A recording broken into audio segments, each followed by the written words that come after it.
Good morning, everyone. Before we get started, Trevor Santos is here. Put him on the spot, but we found out that a tornado hit in South Georgia. Where's Trevor? If you'll just go ahead and just, you can go to the mic and say, I think the committee would want to know that. He wasn't prepared to talk, but we got to talk about this. Good morning, Madam Chair, members of the committee. Trevor Santos with DNR. We got notification about an hour ago that a tornado hit Florence Marina State Park in Stewart County. Trees on a number of cottages and vehicles, but the good news is everyone there is safe, both visitors and staff, waiting for some sunlight to assess all the damage there at the state park, and certainly we'll have game wardens throughout the state responding and working with their local EMAs. I think there have been 7 or 8 tornado warnings. I know Southwest Georgia has had a number of counties, and as that storm moves east, starting to see some more tornado warnings. So certainly want to keep everyone out there in our prayers, those in the path of the storm, and certainly our first responders. Thank you. We'll let Chairman Smith, if you'll open us with a prayer, push your button. There you go. 24. Okay. Y'all got a question? Hey, this is you. Okay. Oh, this is a rainy day, y'all. Okay. If y'all join with me, God, we do ask you to protect the people in the path of these tornadoes, and hope that everything they find is just material issues down there. You're in control of everything, Lord, and thank you for helping us and grant us your will to do the decisions that we need to make for the citizens of Georgia, and be with the committee and the people in the room. Keep us safe and our families at home. We ask all this in Jesus' name. Amen. Amen. So I have our committee in an unusual posture today in an effort to give everybody enough time to talk about the 2 bills before us. We're going to start off with hearing only, and we will take comments, but they have to be very brief to give both bill presenters some time. But it will go to subcommittee, at which point in time there will be more in-depth study. I've just already received a lot of questions about these bills, and so I wanted the full committee to be aware of what we're doing, and our listeners and audience as well. So the debate and discussion overall will be in our subcommittees, and we'll send out notices for that. But let's see, can we start off? We're going to start off with Senate Bill 478 and Sam Watson. I think he's lost, and he's now been found coming back over here to the House. Well, thank you, Madam Chair. It's good to be back over here in front of your committee, so thank you so much. And this piece of legislation, I think, will be very familiar to you because you were one of the original supporters of this legislation back in 2018 when the House led on this issue and passed a monumental piece of legislation to protect our natural resources across the state of Georgia. And so in saying all of that, this is around the Georgia Outdoor Stewardship Act that I'm sure everybody is familiar with. And so I won't get into the details of it, but it has been a very successful program that has definitely protected our lands and our natural resources across our state as our state has continued to grow and thrive. And so what we're doing here today is we're just going back into the Outdoor Stewardship Act, and we're just going to extend the sunset out to 2039. But we're also going to increase the amount that is appropriated to this fund to 80%. Currently it's at 40%. So currently it's generating around $30 million that is dedicated to protecting our natural resources. And so we're looking to increase that. Obviously, it's been a very successful program. Many of these projects have been across the state and all of our districts across the state. And so I've also want to make note that this was a constitutional amendment and that the people of Georgia passed this back in 2018, 2019 by over 83%. So the people of our state believe in this program. And again, it has just been a great program. I think we've invested over $142 million since this program started. And again, just great things about this program. Obviously, supported by all our conservation groups. Many of them are here today to support us on this legislation. And Madam Chair, that is what we're doing in this bill, and I'll be glad to take any questions if there are any. Thank you. I see one question, number 25, and another one. Just state your name when we call on you, Representative Petrie. Thank you, Chair Lady. Representative Jesse Petrie. Senator, thank you for being here. I just want to emphasize 83%, that's about as popular as the SAVE Act before the U.S. Congress right now. It's a very popular measure. We have the authority to go to 80%. I'm very interested in this. I grew up in a time where I could be outside everywhere. I could hunt everywhere. I could roam everywhere. And, half our children in this state today are overweight. We talk about how they don't get outside, but most of them don't grow up the way I did, where I had access to go and to hunt and to fish everywhere. They don't have that. And so if we don't have a vigorous effort to be number one in the state for land preservation and protection, as well as number one place to do business, we're failing. And so I'm hopeful about this. Other states are doing an even superior job as well as we're doing. We are doing a great job, but we can do better. And I think I'm very supportive of this measure. I just want to make sure I had the opportunity to tell you that. Thank you, sir. Yes, sir. Thank you for your support. Thank you. Number 7. Thank you, Chair Lady. My question is this. You said that $30 million per year. Is that $30 million per year? That's correct. Okay. Also, with that. All right. A limit to one question, please. Oh, well then, I was just clarifying. Okay, all right. Okay, I didn't ask my question yet. I'm here.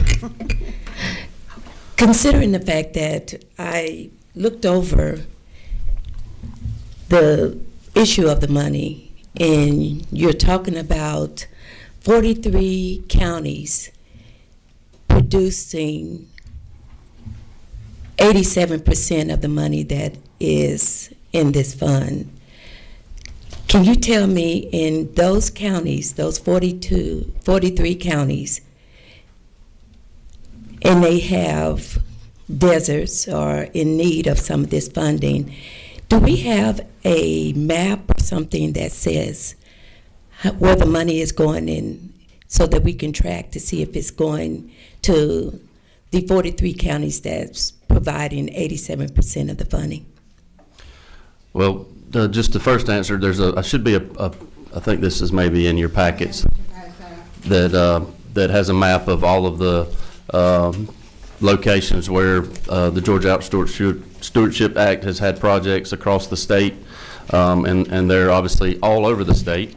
And then number 2, this program is supported by all 159 counties in our state. If you purchase anything to use in the outdoors, your sales tax revenue percentage is being contributed and dedicated to this fund. And so those funds, obviously you're using those resources in the natural resources, so we're going to take those resources and we're going to grow and protect our natural resources. So anybody outside of our state, everyone in our state, if you buy anything to use in the outdoor environment, and there's a NAICC code, that sporting goods stuff that kind of classifies how we dedicate those fundings. So this is supported by everyone in our state, and even the people that come to our state to enjoy our outdoors support this program. Thank you very much for your question. And to the committee and to the audience, we'll get more in depth in the subcommittee. That's why I want this bill to go to the subcommittee and give you a chance to ask in-depth questions. I have number 11, if you'll state your name. Representative Townsend, thank you, Senator. Appreciate the bill. Just a quick question, just verifying. So basically, we're continuing the process of not putting the general fund and using it for this cause and going to 80%, which sounds like a good thing for me. So, is that correct? That's correct, and I will note for the committee, as we went through this process back in 2018, there were concerns of revenue and what would happen if we went into a recession, and I know that Chairman Jack Hill at the time was chairman of appropriations on the Senate side, and he had the idea of putting a clawback provision in here so that if our state does get into difficult times and we need to claw back these resources to pay our teachers, to fund our state government, that there is a provision in this bill that allows for that to take place. Thank you. Number 26. Thank you, Madam Chair. Thank you for bringing this bill. This is John Corbett, District 174. Is it not true that this money is used by DNR to boat ramps, access to our WMAs, roads, stuff like that, to create better access to these areas that people all over the state can use? And I know during COVID, a lot of people want to get out of these cities to get to these areas just so they could get out and enjoy the outdoors. Is that not true? That is correct, and I do have the current projects that we approved in Senate Ag Natural Resource Appropriations yesterday that actually DNR is spending a lot of their portion of these resources on ADA improvements across our state so that more people can have access to a lot of the properties that we have that may or may not be ADA updated. Thank you. Number 19. Thank you, Madam Chair, and good morning and welcome back to the best house and to the best committee in the nation. My question, though, is I see you going from 40% to 80%. Is there a reason why we're jumping right to 80% and not gradually increasing that amount? No, just this has been a very, very successful program, and so we feel like that is a good number to go to. I think we've also had some vendors across the state that maybe there was some confusion on some of the codes, and so obviously we have the clawback provision, so if we need to implement that, we can. But we just want to grow this program even more as our state continues to grow even more. So as our state grows, we need to protect our natural resources and our lands. And I'm sorry I didn't say my name, Representative Deborah Bazemore. Thank you. Thank you very much. And we will have, if you don't mind staying there, we'll have a couple of people who wish to speak. Please, if I'm limiting our House members to very few minutes, you have to be more brief than that, because we'll give you plenty of time in subcommittee. All right, Mike Worley, and then Monica Thornton, if you'll be ready. Thank you, Madam Chair. Thank you. It's a real honor for me to be here. I'm Mike Worley with Georgia Wildlife Federation, President and CEO there. It's an honor to be here in front of you as a group. It's also an honor to be here with Chairman Watson and Chair Lady Smith, two of the heroes of this legislation from 2018. I'm just here to say thank you for the opportunity. Thank you for considering this piece of legislation, and thank you, Senator, for bringing this forward. The Georgia Outdoor Stewardship Act has proven to be one of the most effective and most popular of our conservation programs across the state. Senator Watson absolutely has done a terrific job of making the presentation about the direct impacts of this legislation. One of the other things I always like to point out is they're often, for most of the projects that are funded through the Georgia Outdoor Stewardship Act, there's also matching funds. So this hasn't produced just the direct investment from the bill. If you look at the overall impact across Georgia, this is it's cost an investment of just under $400 million in the state. So that's another reason for us to think about increasing that investment. It's multiplied by the impact and the contribution from our local governments, from our state, and from other sources. So it's not NGOs and all those kind of folks. So it's really been a wonderful opportunity for investment for the future of our state, for the future of conservation. I appreciate the time, Madam Chair. Thank you much.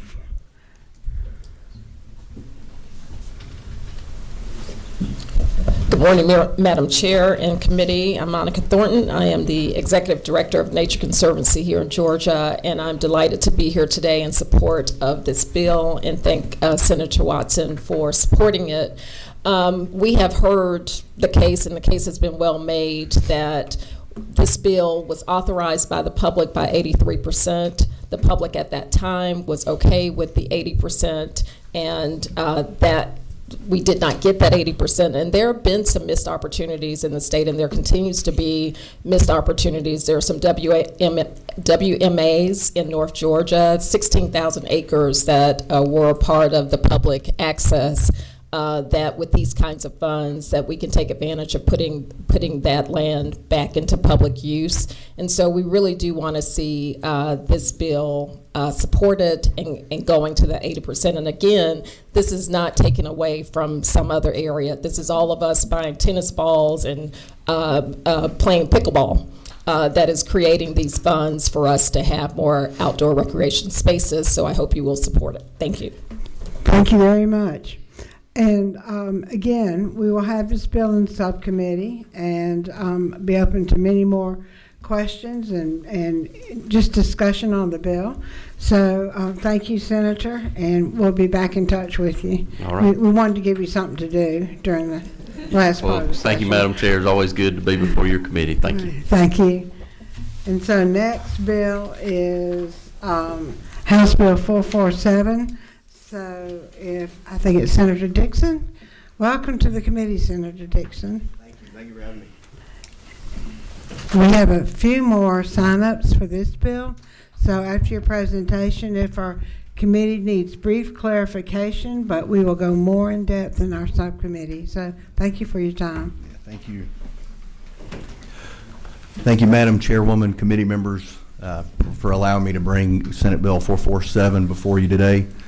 What Senate Bill 447 has to do with, it has to do with the development and home building industry, has to do with land disturbance permits, or LDPs. And essentially, when you're dealing with the cost, and of course we're all in the House and the Senate, there's several measures that we're dealing with affordability. All of our constituents, that's top of mind as we all are going into this election cycle. And that's what this bill does. It will help with the affordability of housing. It has been found that local municipalities dealing with permitting delays, impact fees, and things of that nature account for about 26% of housing costs.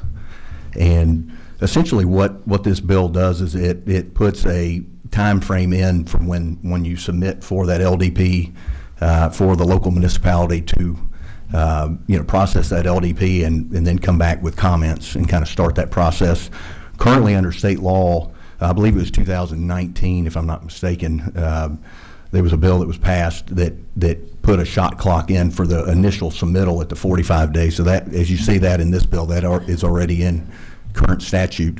Where we go further with this bill is once you submit LDP and then the municipality looks at it, they come back typically with comments, changes that need to be made, things that need to be added or deleted. And what this bill does is it adds a time frame of the resubmittal.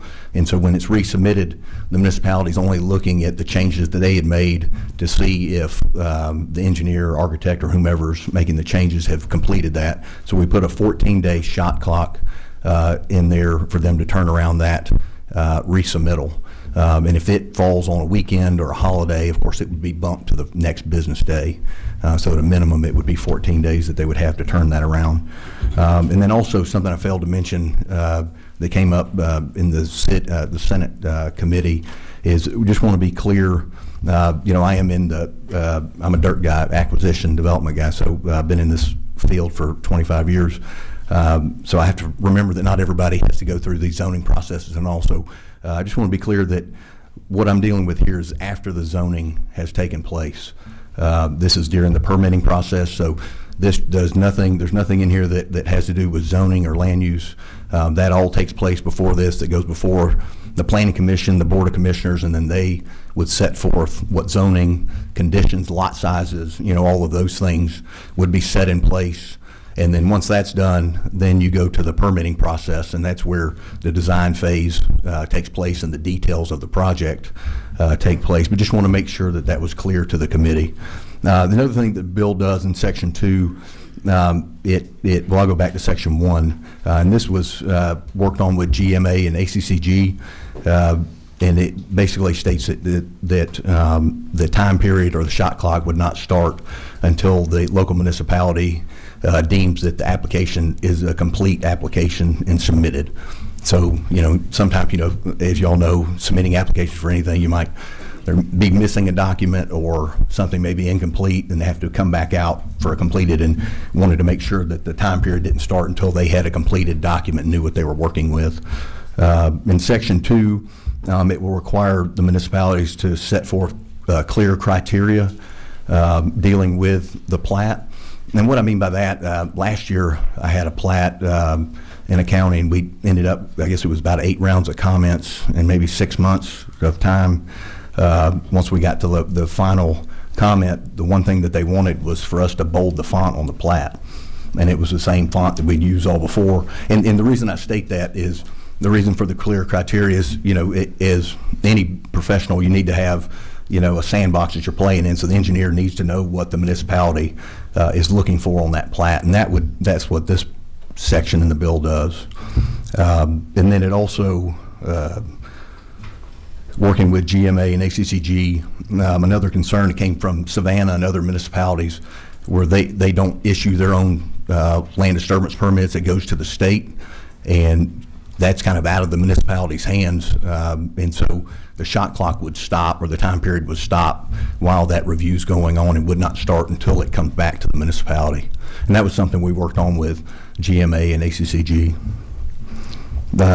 Also, in Section 3, also has to be, written reason for denial or comments that are made, put in writing. And then also in Section 3, and this was another term working with GMA and ACCG as far as restarting the timeline.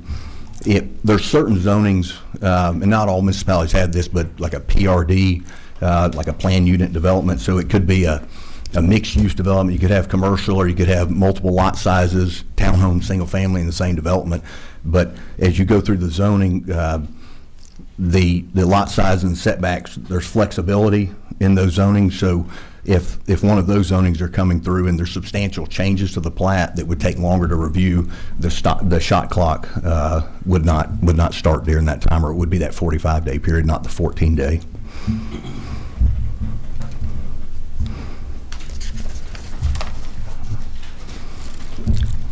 And then another portion in Section 3 has to do with an online real-time updates. So on the municipality's website, starting in January of 2027, they would be required to have a portal where an applicant could go and look and see the status of their application with 24-hour updates. And that's just a transparency port. With that, Madam Chairwoman, I'd be happy to answer any questions. Thank you, and you will have several questions because it's actually like a college course. You got to get in there and study it and figure out all the answers. And yes, ma'am. So I have lots of committee members who wish to ask a question. Again, keep it brief, and we will give all the time we can in our subcommittees. So number 7. Thank you. My question is for the people who are under consent decree, where a lot of their development not only goes through the local government in the state, but they also have to adhere to the federal, and right now pay fines if they do deviate from what that consent says. Mm-hmm. Is there some protections in this bill for people who have to go through that? Yeah. I mean, if it's federal law, that would supersede the state law, if you're dealing with that. So thank you for your question. We'll, again, get more in depth into that. We're just giving you an idea of some of the questions you'll get to enjoy in subcommittee. So number 25. Thank you, Madam Chair. Thank you, Senator. I know the intent here is fantastic.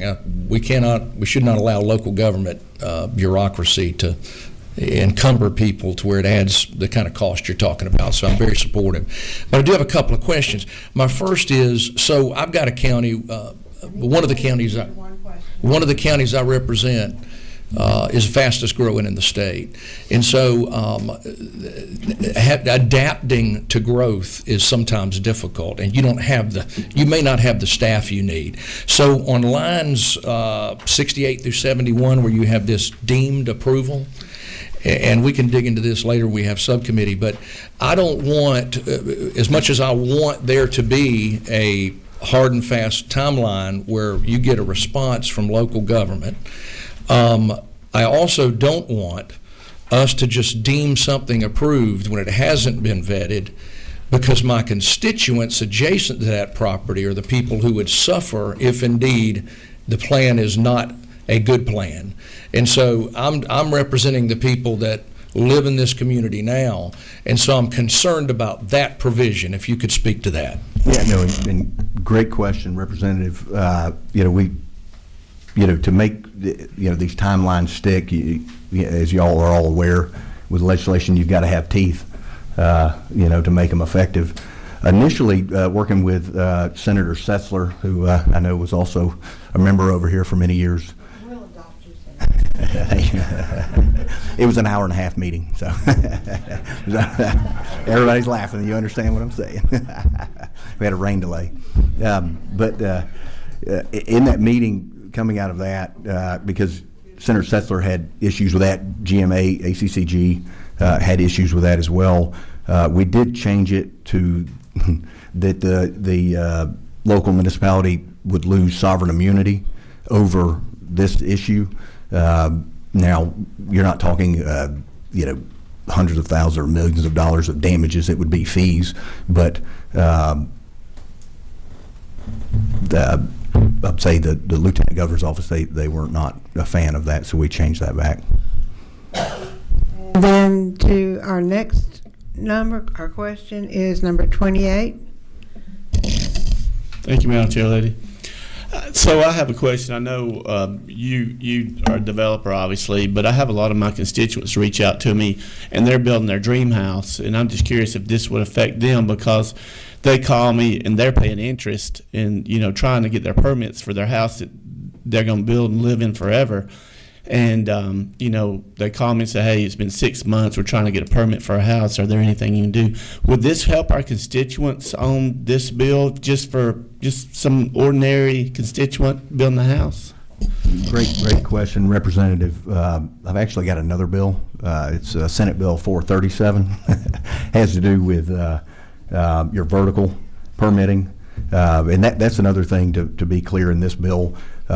There's nothing in this bill that has to do with the third-party private providers. I know that was something that come up in the Senate. This bill does not have that. The other bill does have that in it, dealing with the vertical construction. But it does have a shot clock and, to hold municipalities accountable. And number 11. Thanks, Madam Chair. Thank you, Senator, for this bill. Quick question for you. Just verifying, I talked to some good people in the audience. They kind of set me straight on it. But with small municipalities, you have a small staff, vacations and things like that occur. I know it doesn't happen often, once or twice a year. How are they protected? Yeah, like you said, some of your smaller municipalities, a lot of times they don't have, in staff, they'll contract out with a private engineering firm or whatnot, to process those things. I would say that, as far as 45 days to review, if somebody's out, I think that's plenty of time to. Yeah. And then on the re-review, I know a 14 days seems much, shorter time period, but you're not reviewing the entire plat again. You're only reviewing what comments the municipality sent out, and they're checking to make sure that those, those things are corrected. Thank you. Yes, thank you. Thank you. Number 24. Thank you, Madam Chair. Senator, I appreciate your intent here as well, and certainly don't want bureaucracy to get in the way of progress. I share the concern, though, that a couple others have expressed, and want to make sure as we're moving forward towards subcommittee and having conversations about it, that we keep, for me, particularly rural Georgia in mind, that 14 days is a concern for me. I appreciate what you just said in response to Representative Townsend, but I know in my community, there's a particular month of the year where almost everyone goes to Florida for the month. Situations like that where there's not a lot of backup, or redundancy within staffing, this is a concern for me. But I appreciate the intent here and would love to continue to talk to you about it. Yeah, and I would say, subcommittee. South Georgia, your rural counties, I mean, as far as the volume of what they've got coming through there would be much less, than in metro Atlanta. And then also, I understand that, but then, they do have a job to do. They can't take a month off. These folks are customers that are coming in asking for these applications. They need to be timely on their response. Thank you. Number 21. Thank you, Madam Chair. Senator, thank you. On line 164, you talk about 250 building permits. Do you know how many counties are under that amount in the previous year and how many it would affect using that number 250? I don't, but I'll make sure to have that number once we're in subcommittee. Right. I will say that there is a housing shortage out of the 159 counties in the state. There are 94 counties that are reporting a housing shortage. Thank you. Thank you. Same number 18. Thank you, Madam Chair. Thank you, Senator. So in 2025, Georgia became the fourth fastest growing home construction in the nation, which is great. But we did see a growth of churn and burn, low quality homes. With this bill, does this bill only address houses, or does it address commercial and retail and other developments as well? Yeah, no, thank you for the question. Great question. Yeah, this bill deals with all of your horizontal, so your development side of it. So as you're clearing the land, you're putting in your sewer, your water, your streets, all your infrastructure, that the land disturbance permit and your final plat, that is on that side of the horizontal, would not be contemplated in this. Thank you. And number 17. Thank you, Madam Chair. I have a question for you. I'm concerned about this being in the soil and erosion sedimentation section of the law because of what it can mean to the, the community and the rivers and streams that we have. I'm also interested in knowing when a developer goes to get the necessary permits, some of them are state permits. And I was wondering, what is the usual time frame for the state to issue those permits that are required? Is it 14 days? I wish.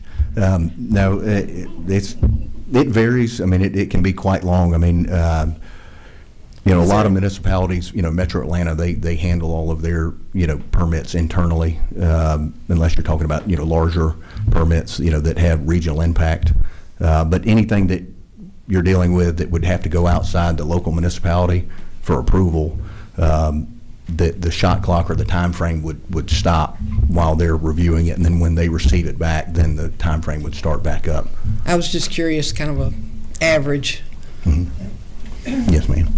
It currently, depending on municipalities, like I said, I've been in the industry for 25 years, a reasonable turnaround time, as far as going through comments on a residential development, usually, you could do it 45 to 60 days to have it completed. The quickest one I think I've had in the past couple of years has been about 5 months. Some take upwards of a year, depending on the municipality. And you do have delays. Some of it may not even be the municipality, it may be the third party that they use, the engineering firm. They're paid on an hourly basis, plus you don't know what their workload is. So it may not be the municipality that's trying to slow it down, but you do have some municipalities that are trying to slow growth because of the representative making the comment of the explosive growth we've had over the past several decades, really. But coming out of COVID, we really did have a surge in growth. And one comment I will make on that, as I go through this process here and at the local level, your home builders, your developers are demonized sometimes. They're coming in, they're trying to do underhanded things, or they're causing traffic issues, things like that. They're not the issue at all. The reason for a lot of this explosion growth and the demand is us. It's the business-friendly environment that we've created, all the tax credits that we've created, we've drawn in businesses. We've been the #1 state to do business for over a decade, and that has created the demand. It's us, not your builders. They're not the bad guys. They're professionals trying to, just need a service, and there's a demand in our market for it. Thank you. Number 15. Thank you, Madam Chair. I also share the concern of the erosion and sedimentation section in the bill.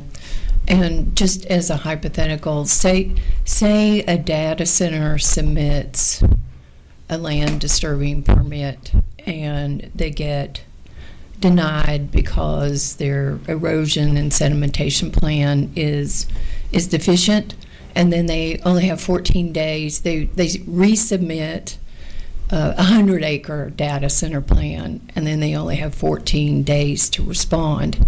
That, to me, is a possibility in this bill, and I'm just curious if you might consider just tightening it up to housing only. Yeah, what I would say to that is, in the comment that you made, your initial submittal, you've got the 45 days for their initial review.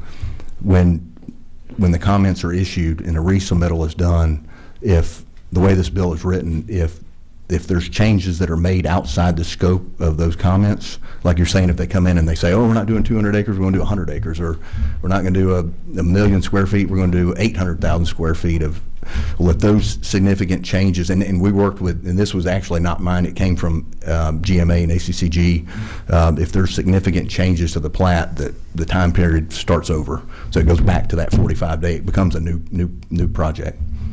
And so it gives the municipality time to review it. Thank you. And number 26. Thank you, Madam Chair. Thank you, Senator Dixon. On the erosion control plan, help me, how does that work? Is that fall under EPD, you submit your erosion control plan? Do they control that, or is that something that the local municipalities and counties control? Yeah, I mean, no, they're involved, yes, and the local municipalities are, they'll have their inspectors that are on site making sure as, of course, once we get past the land disturbance process and, dirt's being moved, trees are being cut down, you've got inspectors from the county that are coming out there checking the work, because they're only given a permit to do so much at a time. And so once that work is completed, then you've got an inspector out there making sure that work is done and completed in a timely manner. Thank you. Thank you, Mr. Chairman, for explaining this bill to us. We will definitely send it to subcommittee and give everybody all the time they need to ask their questions. For this bill, it will go to Resource Management, Vance Smith, and the previous bill goes to John Corbett, George. So the committee will know how to track it. You're welcome to sit here and listen to the public comments, or if you have to leave, we understand that. Okay. But thank you very much. But you're welcome to stay. Just as an observation before we have some public comment, one of the things our local governments are required to do are comprehensive plans, and they're reviewed every 5 years. And in looking into this as a cursory overview, a lot of your local governments are not up to date on their plans, and I think some special attention to that might help address some of these questions as well. Now to our sign-up sheet, I will tell the committee we don't have rules today, so I can go a little bit longer, but this room is going to be needed shortly. So as in respect to the fact that I limited our committee members to one question, I ask that you be extremely brief. You will have, because we have about 15 people who wish to speak, so we will just give you a couple of minutes, say your area and what you're interested in, and then we'll go through our subcommittee process, which we hope to have very early next week to give ample time for these debates. Our first person is Kennedy Atkins, and our second person is Austin Hackney. If you will get ready, okay? We got you on. Cool. Charlie Smith, members of the committee, thank you for allowing me the opportunity to speak today in favor of SB 447. My name is Kennedy Atkins. I am the Director of Government Affairs at the Georgia Public Policy Foundation and Georgia Policy Impact. Chairman Dixon already noted our study that found that 94 of Georgia's 159 counties are experiencing a housing shortage. Among those counties, the average shortage is nearly 4,000 units, while the median shortage is closer to 1,000 units. One of the most effective ways to begin closing this gap is to ensure building permits are processed in a timely and predictable manner, like SB 447 attempts to do. Delays increase project costs and uncertainty for builders, and those higher costs are ultimately passed on to home buyers. Thank you again for the opportunity to testify. Thank you. Let's see, Monica, and then after Monica is Austin Hackney. March 17th, Tuesday, committee day. Okay. That helps. It's just us. It's not. It's us. All right, Mr. Hackney, go ahead. Thank you, Madam Chair, members of the committee. Austin Hackney with the Home Builders Association of Georgia, here to speak in favor of the Senate bill and look forward to doing that more in subcommittee. But while I have a moment, I'd just like to reinforce a couple points that have been made, which is that the 45-day turnaround requirement on these plan reviews is existing statute. And what we see, I think the operative change in the bill is to require the reviewing authorities to make all their reviews during that 45-day time period. I think the examples that you heard from Senator Dixon and that you'll hear from speakers today would indicate that that shot clock that exists in code today really gets reset by the local government every time more comments are made about the plans. And you heard Senator talk about a recent experience with 6 or 8 different rounds of comments, and that's the delay that we're referring to here, is the multiple rounds of comments on the bill. So with the change in this bill, which is a change to the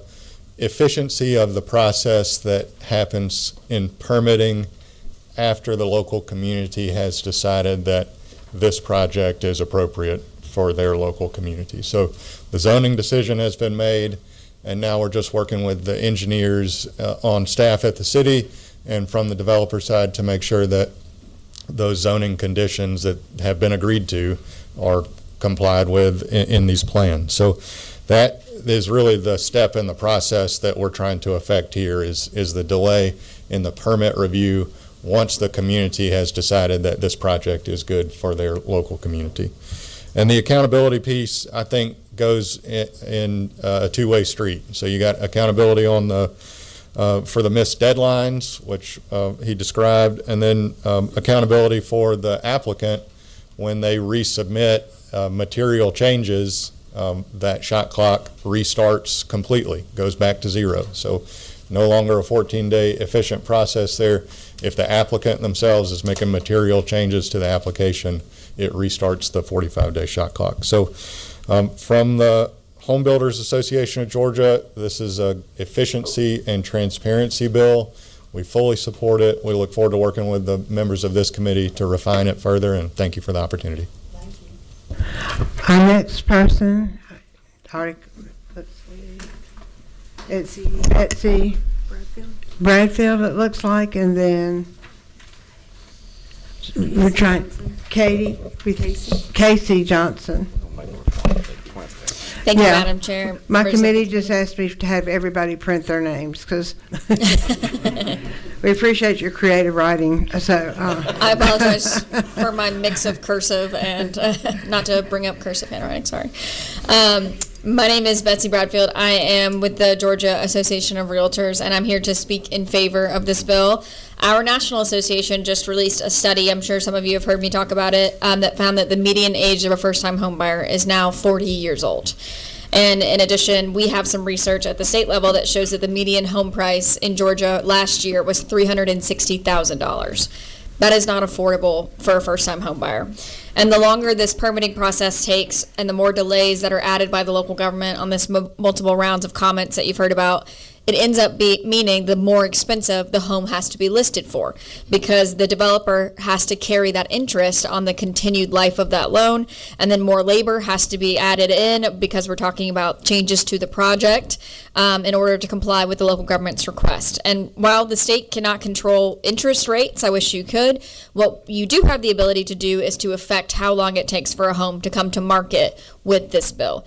And it still provides ample time for the local government to weigh in on the permitting and approvals process, and it still very much preserves their ability, Representative Jenner, to deny a project if they don't want it in their local community. It does not take away their ability to deny a project.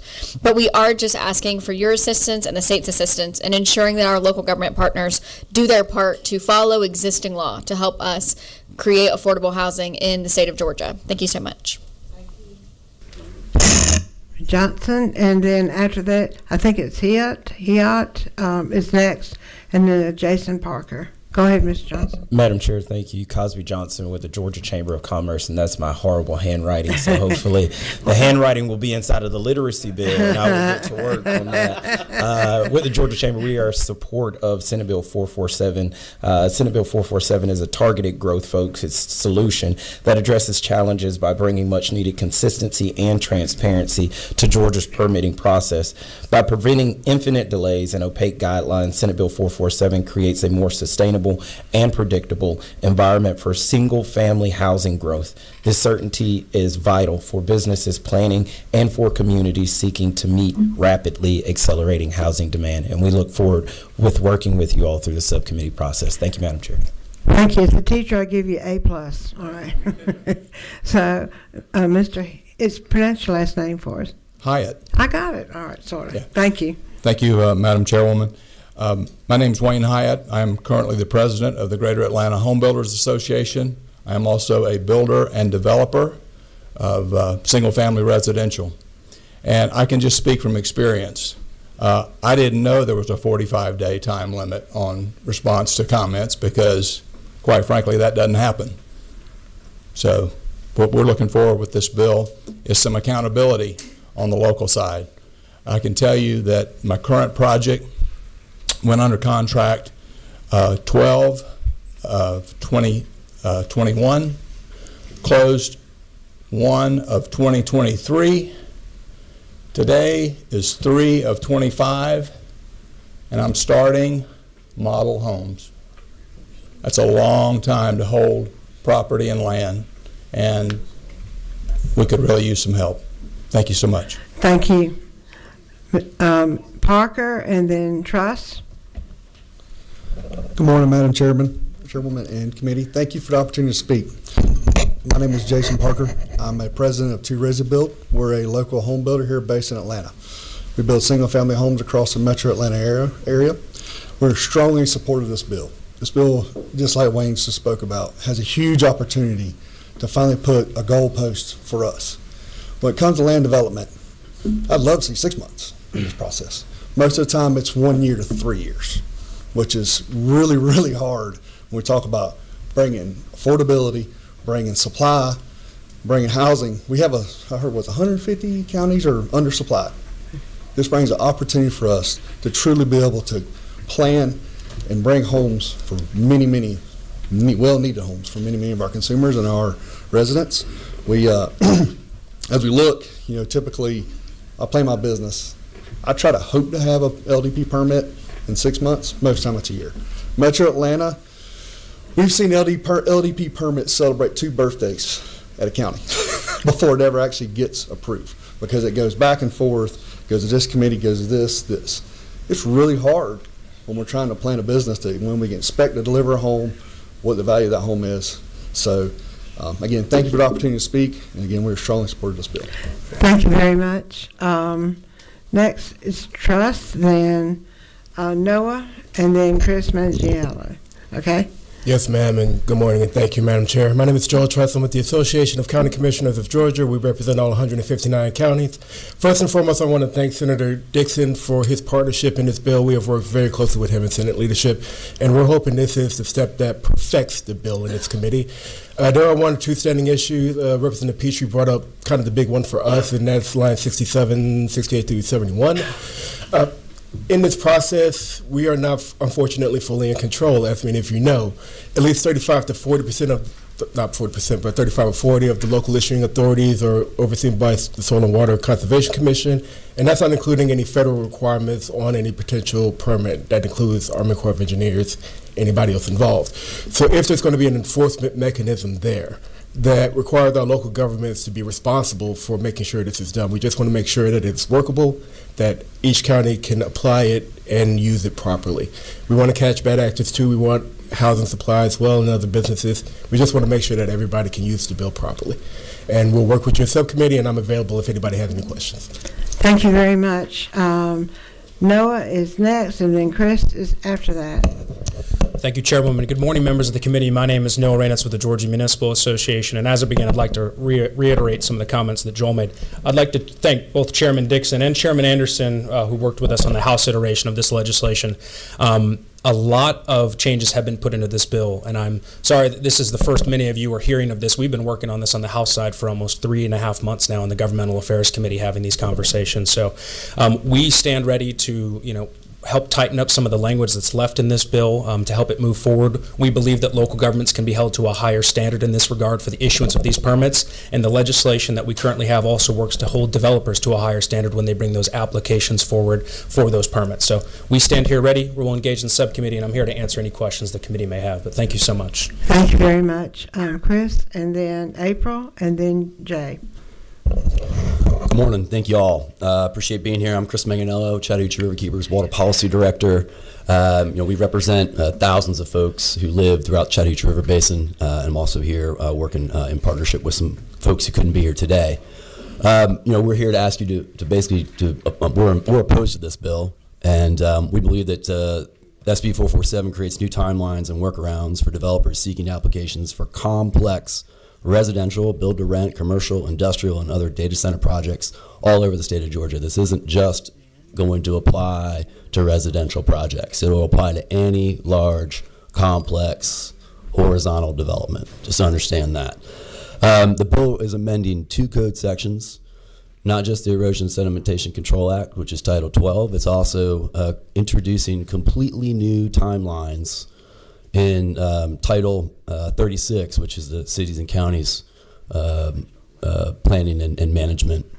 So real quick, on the Erosion Sedimentation Control Act, the thing that we are concerned about is in lines 49 through 52. It's the addition of that 14-day resubmission review. That is what gives us heartburn.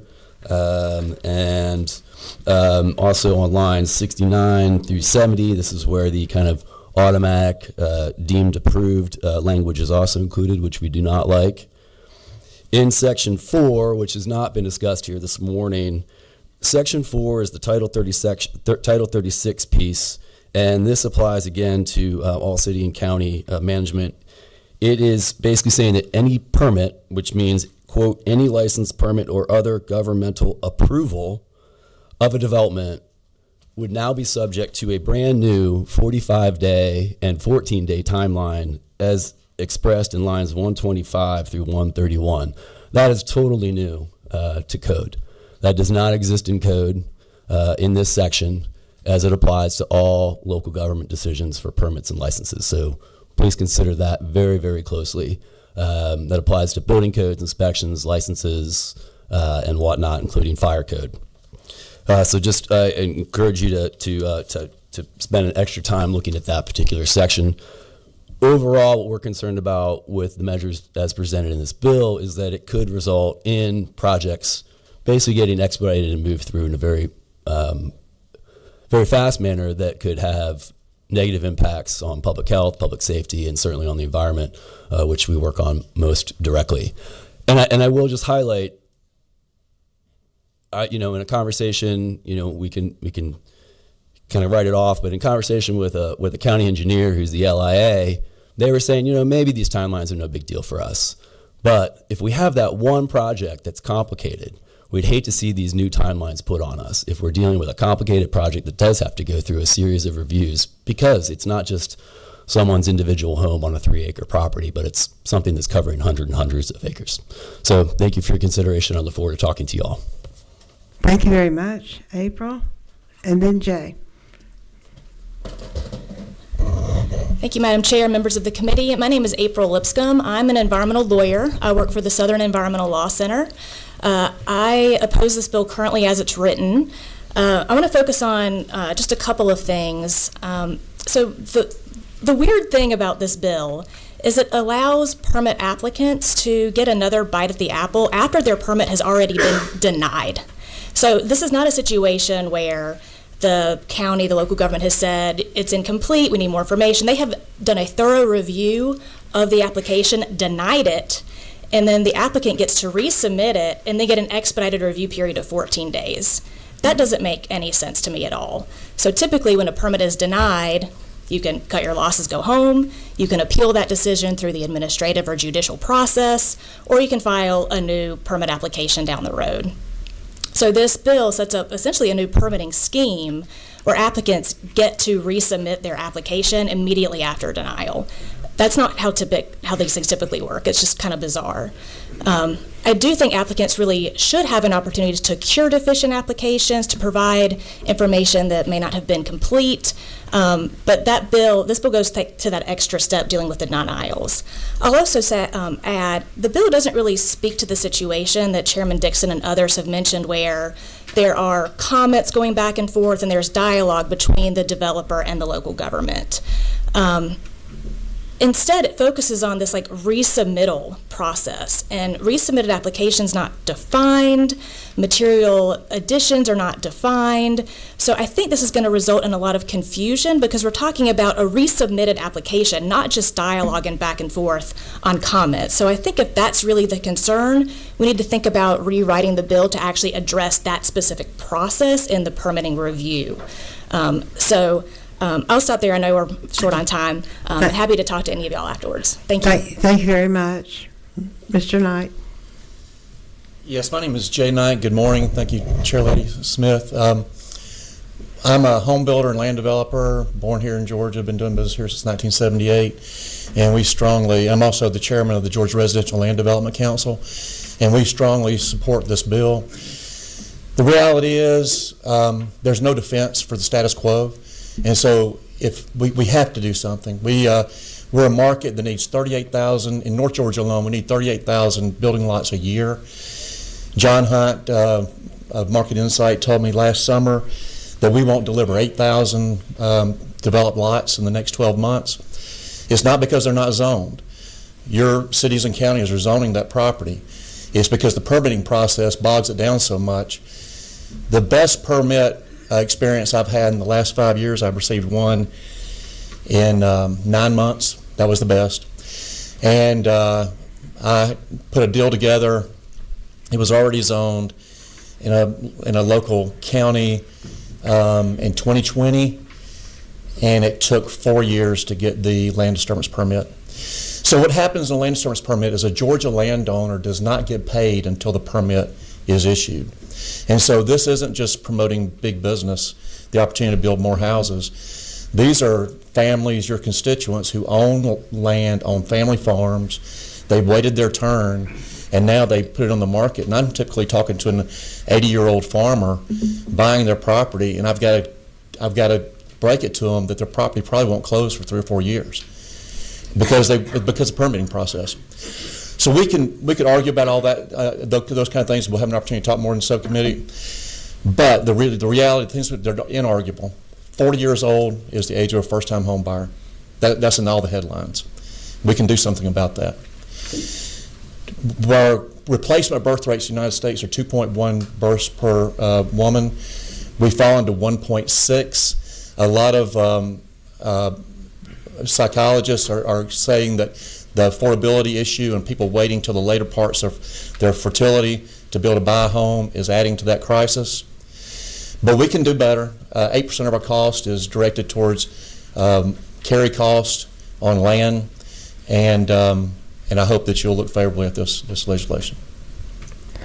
Thank you very much. As people listening, those in our audience, and those here for natural resources, the issues are complex. And again, I will repeat that Vance Smith will be the chair of as the chair of Resource Management, gets Senate Bill 447, and John Corbett will get Senate Bill 478 in the Environmental Quality Subcommittee, and we plan to have these meetings, we hope, Tuesday, but we'll have to get scheduled, and we will send out a notice as soon as we know. And thank you for your time, and we really appreciate when we can get such good input from Georgia citizens, so thank you very much. We adjourn.